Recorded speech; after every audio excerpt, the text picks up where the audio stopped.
Dans le monde de Jujutsu Kaisen, il existe une frontière que très peu de personnes parviennent à franchir. Une frontière où la technique ne suffit plus et où l'intelligence, l'expérience et la vision du monde deviennent littéralement des armes. Je vous parle bien évidemment des extensions du territoire. Aujourd'hui, on va voir ensemble toutes les extensions du territoire qui existent dans Jujutsu Kaisen. Je vais t'expliquer comment chacune d'elles fonctionne, mais surtout pourquoi elles sont considérées comme le pouvoir ultime. Alors avant toute chose, faut comprendre qu'est-ce qu'une extension du territoire. Déjà dans cette vidéo, tu pourras m'entendre dire soit extension du territoire, soit domaine, mais sache que c'est exactement la même chose. Contrairement à d'autres mangas, l'extension du territoire c'est pas juste une attaque surpuissante. Par définition, c'est une sorte de matérialisation de l'espace vital.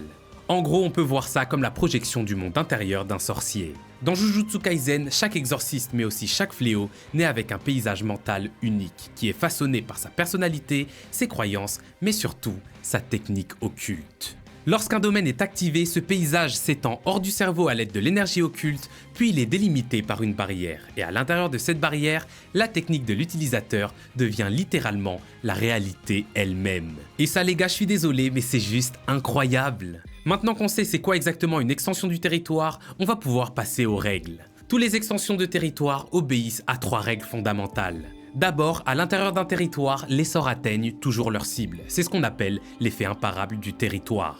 Ça, vous pouvez le retenir bien comme il faut dans votre tête parce que c'est la règle d'or. Ensuite, si 2 sorciers activent leur territoire en même temps, un clash se produit et dans ce cas, une seule chose compte. C'est le territoire le plus abouti qui écrasera l'autre. Enfin, après l'utilisation d'un domaine, le sorcier subit un contre-coup temporaire. Il peut toujours se battre, utiliser l'énergie occulte ou des attaques anti-domaine, mais par contre, il ne pourra pas utiliser son extension du territoire pendant un certain temps. Pour finir, on peut classer les domaines en 3 catégories.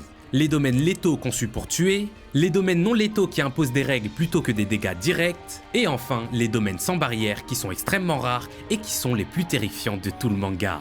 Bon allez, maintenant que tout est très clair, je pense qu'on peut découvrir ensemble chacune des extensions du territoire de Jujutsu Kaisen.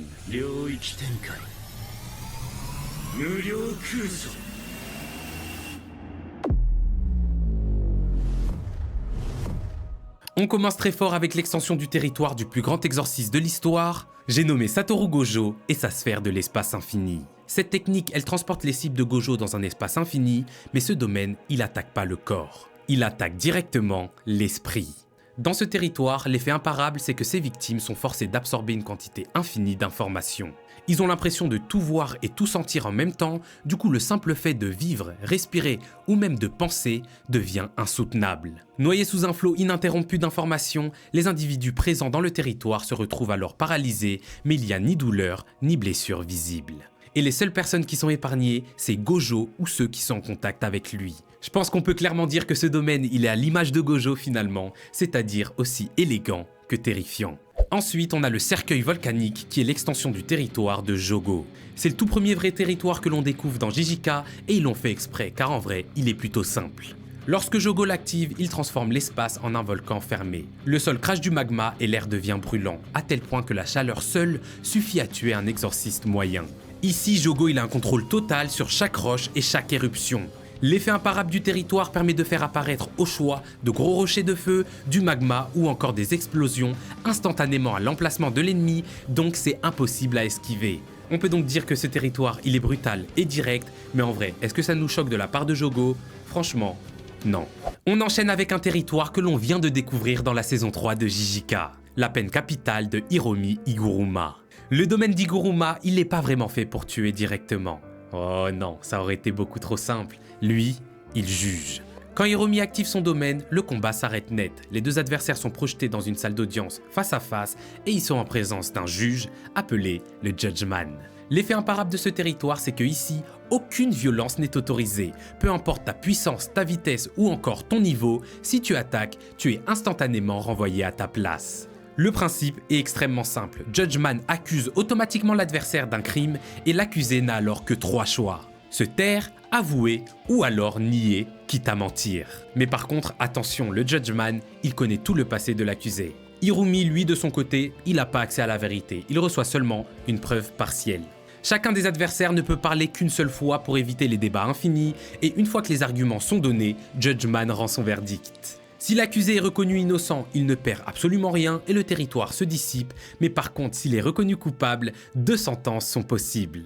La première, c'est la confiscation, et franchement, c'est la plus soft. L'adversaire de Hirumi perd sa technique innée, ou alors s'il n'en a pas, il perd l'usage de l'énergie occulte. Maintenant la deuxième, et là c'est un peu plus triste, parce que c'est directement la peine de mort. Le marteau de Hirumi se transforme alors en épée du bourreau, et cette épée, elle est absolue, c'est-à-dire que tout ce qu'elle tranche meurt, sans exception. Le génie de ce domaine, c'est qu'en vrai, il ne tue pas directement, il juge, il dépouille, et ensuite seulement, il exécute. C'est vraiment pas la force qui décide ici, non, c'est la loi. On passe à l'orbe de l'isolement qui est l'extension du territoire de ce chien galeux de Mahito. Lui, c'est l'un des territoires les plus simples et pourtant, c'est le plus mortel. Contrairement à d'autres extensions du territoire spectaculaires, ici il n'y a pas de décor complexe ni d'environnement destructeur. Le territoire, c'est un espace clos qui sert seulement à augmenter l'efficacité du sort inné de Mahito. Son sort inné, qui est l'altération absolue, lui permet de remodeler l'âme des autres. Normalement, cette technique nécessite un contact physique, mais l'effet imparable de ce territoire fait que Mahito touche automatiquement l'âme de toute personne à l'intérieur. Quand tu sais que dans Jujutsu Kaisen, toucher l'âme, c'est toucher directement l'essence même de l'existence, franchement, ça fait froid dans le dos. Ensuite, on a l'extension du territoire de Megumi, appelé le Jardin des Ombres.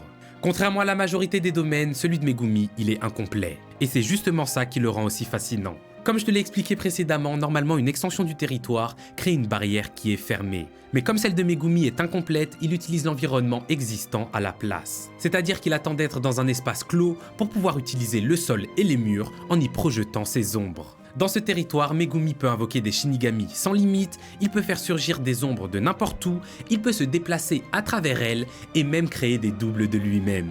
Mais le plus unique avec cette technique, c'est que lorsque Megumi est enfermé dans un territoire adverse, ses ombres peuvent perturber la barrière de ce territoire. Donc, en d'autres termes, en se concentrant suffisamment, Megumi peut créer une issue, empêchant l'effet imparable du domaine adverse de s'activer complètement. Maintenant, Sukuna et son hôtel démoniaque.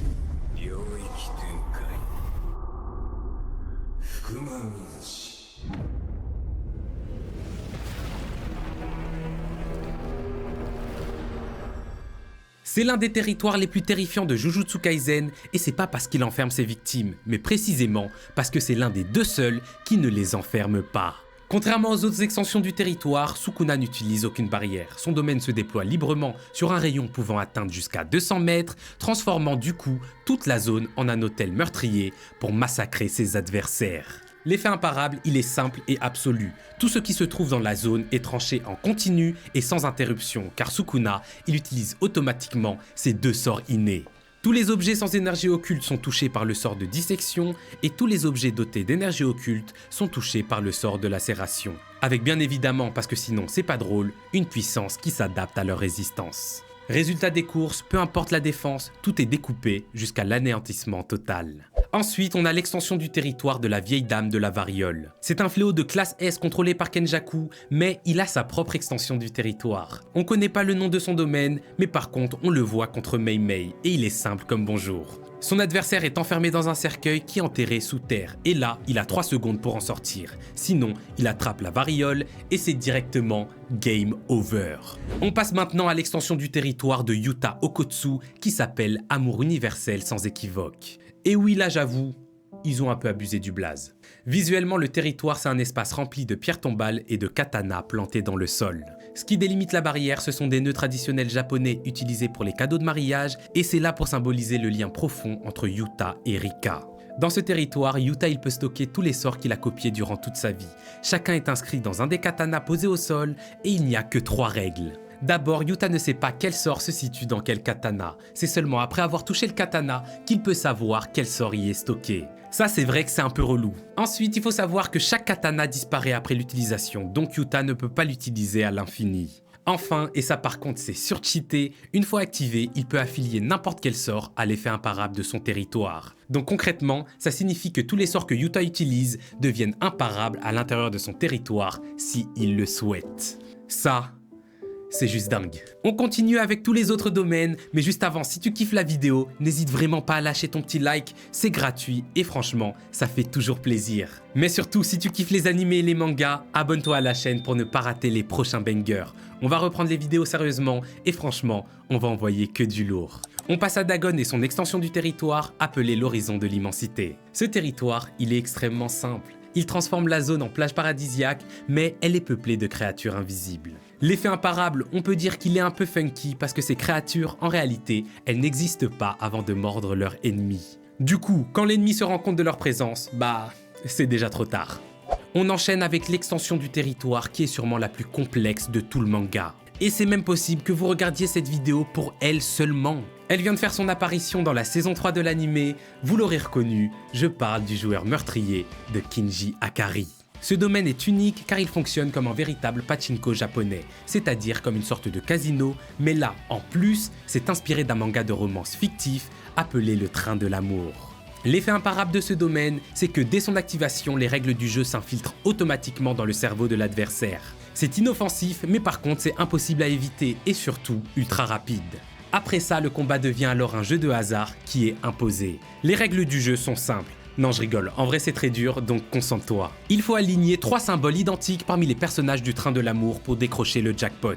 Lorsqu'il lance les tirages, Akari utilise des annonces de scène et chaque annonce a un niveau de fiabilité. Vert, ça correspond à une faible chance de décrocher le jackpot, rouge à une chance moyenne et doré à une très forte chance. Mais attention, même Akari ne contrôle pas le résultat. Je le répète, tout repose sur la chance. Ensuite, quand 2 symboles identiques sortent, une cinématique se déclenche. Elle annonce si le 3e symbole mènera au jackpot ou à l'échec, et il y a 2 choses à savoir. La première chose, c'est que c'est impossible d'interrompre une cinématique. Et la deuxième chose, c'est que l'adversaire doit soit attendre, soit tuer Akari avant la fin de l'animation.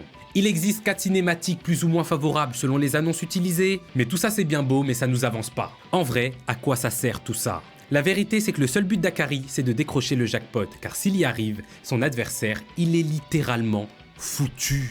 Quand Akari gagne, il devient tout simplement injouable. Il a énergie occulte illimitée, activation automatique du sort inversé, régénération instantanée et du coup, immortalité totale pendant 4 minutes et 11 secondes. Je sais pas si vous vous rendez compte de la dinguerie. Pendant ce laps de temps, il ne peut tout simplement pas mourir, peu importe les dégâts qu'il va subir. Il y a encore toute une explication sur les probabilités, etc. Mais j'ai un scoop pour vous les gars. Je suis pas prof de maths. Et vous, au vu des résultats que vous aviez à l'école, vous non plus. Du coup, je te dirais seulement que de base, les chances de Akari sont de 1 chance sur 239 de décrocher le jackpot, mais elles augmentent à chaque tour. D'ailleurs, après un jackpot, Akari peut soit relancer son territoire, soit enchaîner plusieurs jackpots, ou alors prolonger le combat indéfiniment. Enfin, selon les symboles obtenus, il entre dans 2 modes. Le premier mode, c'est le mode forte probabilité, c'est-à-dire que le jackpot sera plus facile à avoir, et le deuxième mode, c'est le mode bonus limité, c'est-à-dire que le tirage prendra moins de temps à être effectué, mais les chances restent les mêmes. Voilà, j'ai vraiment essayé d'aller au plus simple et de l'expliquer le plus clairement possible, mais on va pas se mentir les gars, Gege Akutami, il devait vraiment pas être dans son état normal quand il a créé cette extension du territoire. On part avec l'extension du territoire de Kenjaku, appelée Jonché de Matrice. Et oui, c'en est encore un qu'on vient de découvrir dans la saison 3, décidément. C'est le 2e domaine sans barrière de Jijika, donc la zone de contrôle de Kenjaku s'étend directement dans son environnement. Il fait apparaître une sorte d'arbre auquel sont attachées des femmes enceintes à l'aspect difforme et des visages qui se lamentent. On sait très peu de choses sur ce territoire, mais il semblerait que Kenjaku peut manipuler les forces gravitationnelles et antigravitationnelles, créant du coup un espace où il contrôle littéralement le mouvement, mais aussi l'énergie de ses adversaires. Ça lui permet de les déstabiliser et de porter des attaques extrêmement précises, mais surtout dévastatrices. L'effet principal de son domaine, c'est la sûreté de ses attaques, et du coup l'effet imparable, il est aussi plutôt basique. Tout ce qu'il lance à l'intérieur de ce domaine touche sa cible et ses adversaires n'ont quasiment aucune marge pour esquiver ou alors contrer. Enfin, Kenjaku a littéralement eu des centaines d'années pour perfectionner sa technique. Ça a pour effet que même les territoires simples qui ont été conçus pour contrer les extensions du territoire sont inefficaces. Ensuite, on a le palais lunaire de l'apostose qui est l'extension du territoire de Naoya. Visuellement, ce territoire, il est juste surréaliste, mais surtout inquiétant. Il ressemble à un utérus flottant dans l'espace. Ouais, vous avez bien entendu, un utérus flottant dans l'espace avec un œil géant qui regarde ses adversaires. Dans son territoire, Naoya utilise sa technique de projection de film. L'effet imparable du territoire, il est bête et méchant. Il injecte des séquences d'images directement dans le cou de ses victimes et chaque personne touchée doit reproduire exactement les mêmes mouvements que lui. Si elles échouent, et ce même une fraction de seconde, elles sont immobilisées et subissent de graves dommages. Mais vous savez ce qui est fou ? Ce territoire, il agit à un niveau cellulaire, c'est-à-dire qu'il touche chaque cellule du corps de ses victimes. Et si une seule de ces cellules bouge en dehors des instructions, les conséquences sont terribles, car ça entraîne des saignements, mais surtout des blessures internes. Là, on va passer au domaine qu'on voit que dans la suite de JJK, c'est-à-dire en manga. Parlons maintenant de quelque chose d'un peu plus joyeux, l'extension du territoire d'Itadori Yuji. Alors faut savoir que même si Yuji nous a montré son domaine dans le manga, ce dernier reste extrêmement mystérieux et on n'a pas eu de vraie explication sur ce qu'il fait vraiment. Donc ce que je vais vous dire là, c'est ce que j'en ai compris. Tout d'abord, son territoire prend la forme d'un endroit tout à fait banal, comme par exemple une gare. Puis, là Yuji, il va te laisser le choix parce que lui, c'est un bon. Soit tu fais ce qu'il te dit et du coup, il te laisse tranquille, soit tu es mort. En soi, Yuji, il utilise son territoire juste pour avoir accès à l'effet imparable.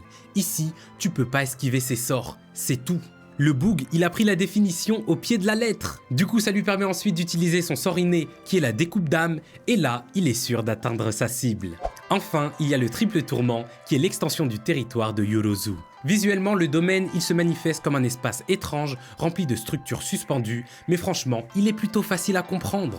Dans le triple tourment, l'effet imparable, c'est que toutes les constructions de Yorozu touchent leur cible. Peu importe la vitesse de l'ennemi ou alors sa défense, tous les objets qu'elle va créer, ils atteindront toujours leur cible.